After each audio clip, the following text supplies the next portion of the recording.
Hello, xin chào các bạn đã quay trở lại với kênh YouTube Review 5 phút.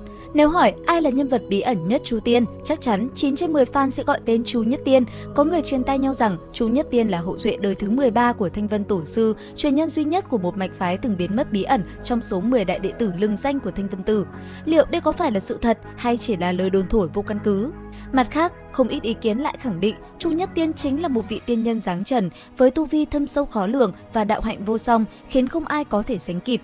Nhưng chớ trêu thay, có những người lại cho rằng lão già này chẳng qua chỉ là một ông thầy bói dạo, am hiểu chút thuật tướng số và cực kỳ thích hóng chuyện. Chính vì cái tính bách khoa toàn thư này mà lão được xem như một kho tàng kiến thức sống, nắm giữ vô vàn bí mật của thế gian. Đặc biệt, cộng đồng fan hâm mộ Chu Tiên xứ Trung còn chỉ ra một sự thật gây sốc. Chu Nhất Tiên không chỉ đơn thuần là một nhân vật phụ, lão già bí ẩn này thực chất là người thầy dẫn đạo cho Trương Tiểu Phàm trong suốt hành trình tìm lại chính mình. Vậy, chân tướng thực sự của Chu Nhất Tiên là gì? Vì sao ông ta lại trở thành một nhân tố bí ẩn, một mắt xích quan trọng không thể thiếu trong toàn bộ câu chuyện Chu Tiên?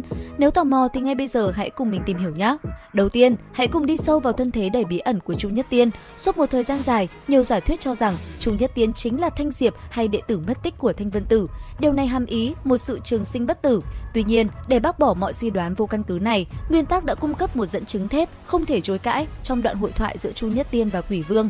Lúc bấy giờ, Quỷ Vương nói: "Năm xưa, khi chúng ta còn trẻ, ngươi từng ở dưới núi Hồ Kỳ dùng thiên cương thần toán để tính một quẻ cho mệnh cách của ta, còn nhớ không?"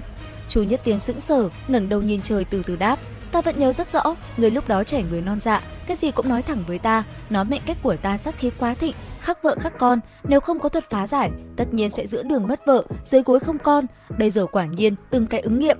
Như vậy cụm từ "năm xưa khi chúng ta còn trẻ" rõ ràng khẳng định Chu Nhất Tiên và Quỷ Vương có cùng thế hệ, hoặc ít nhất tuổi tác không chênh lệch đáng kể, mà Quỷ Vương không phải một nhân vật trường sinh bất lão.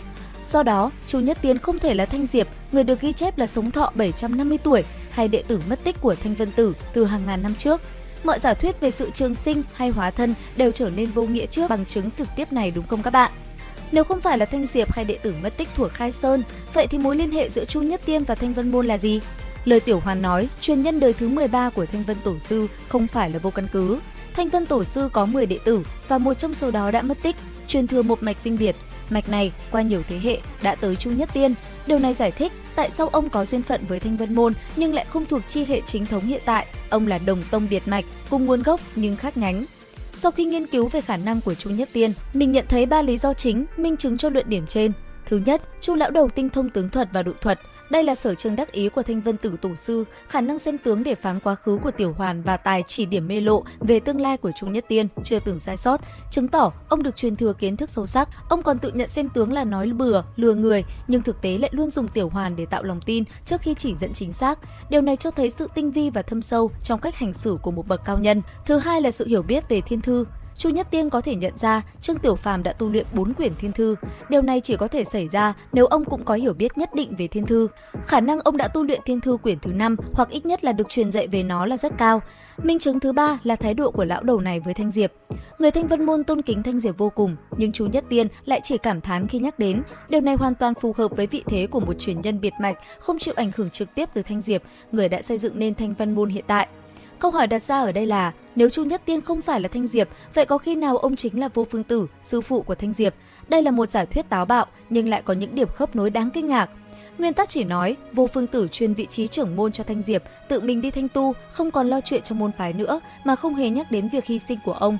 Điều này mở ra khả năng Vô Phương Tử vẫn còn sống và xuất hiện dưới thân phận Chu Nhất Tiên. Nếu là Vô Phương Tử, việc Chu Nhất Tiên thờ ơ với Thanh Diệp là hoàn toàn dễ hiểu. Một người thầy có thành tựu không bằng đồ đệ, lại còn chứng kiến đồ đệ qua đời trước mình, thì thái độ thờ ơ hay cảm thán là biểu hiện của sự tĩnh lặng, thâm trầm, thậm chí là nỗi buồn ẩn giấu. Lại nói, Vô Phương Tử là người giao một bức cổ thư vô danh, có khả năng là thiên thư quyển thứ 5 cho Thanh Diệp, và Thanh Diệp đã bế quan 13 năm trong Huyền Nguyệt Động để lĩnh hội nó. Nếu Vô Phương Tử là Chu Nhất Tiên, điều này giải thích trọn vẹn sự hiểu biết sâu sắc của ông về Huyền Nguyệt Động Phủ và khả năng nhận ra Trương Tiểu Phàm đã tu luyện thiên thư. Tuy nhiên, điểm mấu chốt để nhận diện thân phận Chu Nhất Tiên nằm ở sự tinh thông thiên thư. Vạn Kiếm Nhất từng nói với Trương Tiểu Phàm một câu thế này: Từ xưa đến nay, người có cơ duyên thông suốt 400 năm quyển thiên thư cũng chỉ có một mình ngươi. Điều này trực tiếp phủ định khả năng Chu Nhất Tiên hay Thanh Diệp đã học được toàn bộ 5 quyển thiên thư. Cho nên theo quan điểm cá nhân của mình, Chu Nhất Tiên nhận ra Trương Tiểu Phàm học được thiên thư không phải vì ông tinh thông toàn bộ, mà có lẽ vì ông hiểu biết sâu sắc về nó. Có thể là thiên thư quyển thứ 5 thông qua Huyền Nguyệt Động Phủ, nhưng không thể thấu hiểu 4 quyển kia. Điều này nhất quán với việc Thanh Diệp phải bế quan 13 năm mới lờ mờ lĩnh hội được cổ thư vô danh, chứng tỏ thiên thư cực kỳ thâm sâu và khó lĩnh hội toàn bộ. Trong khi đó, Vô Phương Tử, người đã tu hành tới mức miễn cưỡng hòa với Thanh Diệp sau 1 năm, chắc chắn có kiến thức sâu rộng về đạo pháp và thiên thư. Việc ông giao cổ thư cho Thanh Diệp và đi thanh tu có thể là ông đang tìm kiếm con đường đột phá hoặc một cảnh giới khác, dẫn đến sự xuất hiện của Chu Nhất Tiên sau này. Video đến đây cũng hơi dài rồi, mình sẽ bàn luận tiếp về nhân vật bí ẩn này trong clip khác nhé. Các bạn có đồng tình với quan điểm của mình không? Comment ý kiến dưới phần bình luận cho mình biết với nhé. Bây giờ thì xin chào và hẹn gặp lại!